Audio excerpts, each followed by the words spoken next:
Good morning, everyone, again. Today we are going to finish up this book, The Night at Dawn, and we're going to read chapters 8, 9, and 10. Chapter 9. No pictures yet, kids. Under the Moon. Jack froze. "It's him," Annie whispered. The knight held out his gloved hand. "Come on, Jack," Annie said. "Where are you going?" said Jack. "He wants to help us," said Annie. "How do you know?" "I can just tell," said Annie. She stepped toward the horse, and the knight dismounted. That means he got off of his horse. The knight picked up Annie and put her on the back of his horse. "Come on, Jack," she called. Jack moved slowly toward the knight. It was like a dream. The knight picked him up too. He placed Jack on the horse behind Annie. The knight got on behind him, and he slapped the reins. The black horse cantered beside the moonlit water of the moat. Jack rocked back and forth in the saddle. The wind blew his hair. He felt very brave and powerful. He felt as if he could ride forever on this horse with this mystery knight. Over the ocean, over the world, over the moon. A hawk shrieked in the darkness. "There's the treehouse," said Annie.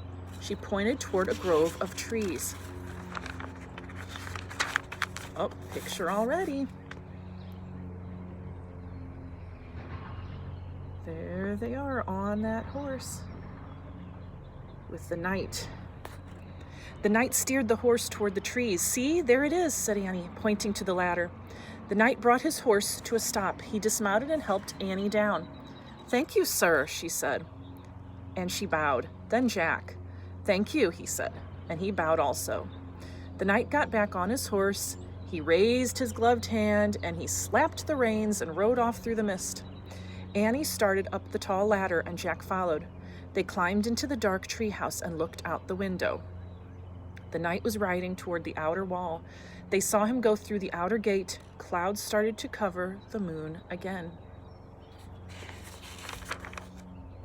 For a brief moment, Jack thought he saw the knight's armor gleaming on the top of the hill beyond the castle.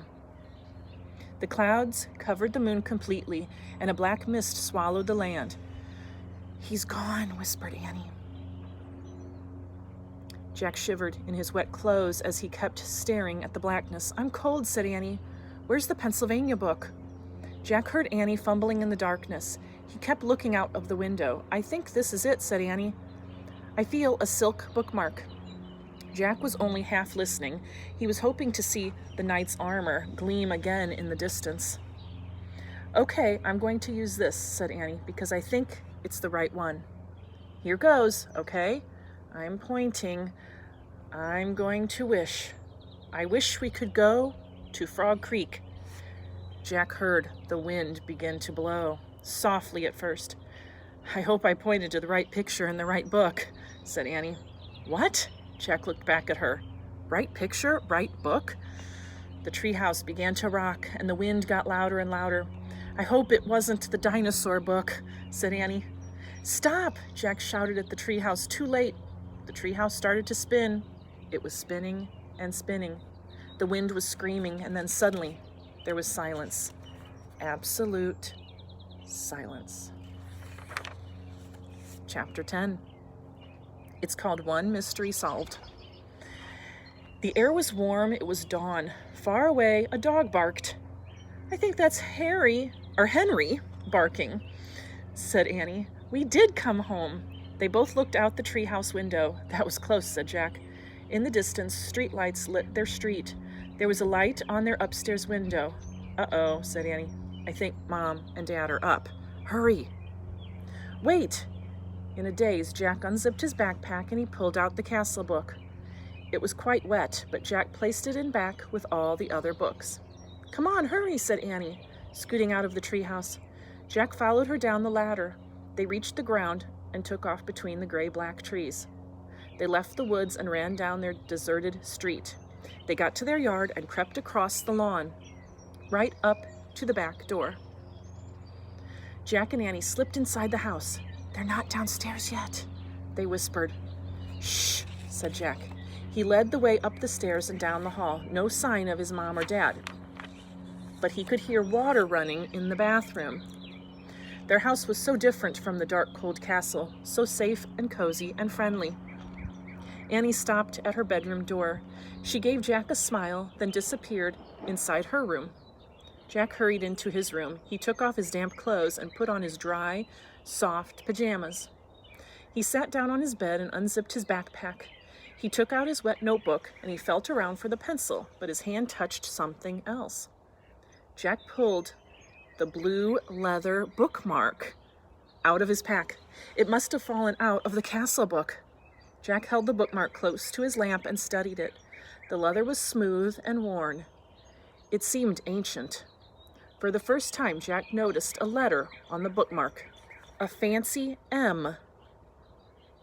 Jack opened the drawer next to his bed. He took out the gold medallion. He looked at the letter on it, and it was the same M. Now this was an amazing new fact. Jack took a deep breath. One mystery solved. The person who had dropped the golden medallion in the time of the dinosaurs was the same person who owned all the books in the treehouse. Who was this person? Jack placed the bookmark next to the medallion and he closed the drawer. He picked up his pencil. He turned to the least wet page in his notebook and he started to write down this new fact. The same. Before he could draw the M, his eyes closed. He dreamed they were with the knight again, all three of them riding the black horse through the cool, dark night, beyond the outer wall of the castle and up over a moonlit hill into the mist. And here's a picture of the bookmark that he found. And there's the letter M at the top. And that is the end of our book. But I have another book that I want you to look at. It's Knights and Castles. Each of these Jack and Annie books can come with a Magic Treehouse research guide, and it tells you more details about Knights and Castles. So if you want to learn more about what Jack and Annie saw in this book, you can get this book from your library, and it explains all kinds of things about your knights and castles. I'll read 2 pages of this, and it's about the knights' helmets. Here's a picture of all the different helmets that they wore, and I'll read each one. Steel plates were much better protection than mail rings. Here's the helmets. One of the most important pieces of knight's armor was his helmet. Like all armor helmets, they changed over time, and the earliest helmets were simply steel hats with nose guards. That was the first type of helmet. Then they went to these types of helmets. Later helmets looked like upside-down buckets with eye holes, and they were called helms. Then we have this type of helmet. In the 14th century, knights began wearing helmets called bassinets. And it even tells me how to say that word right there. Bassinets fit more closely around the knight's head. Most had visors that moved up and down.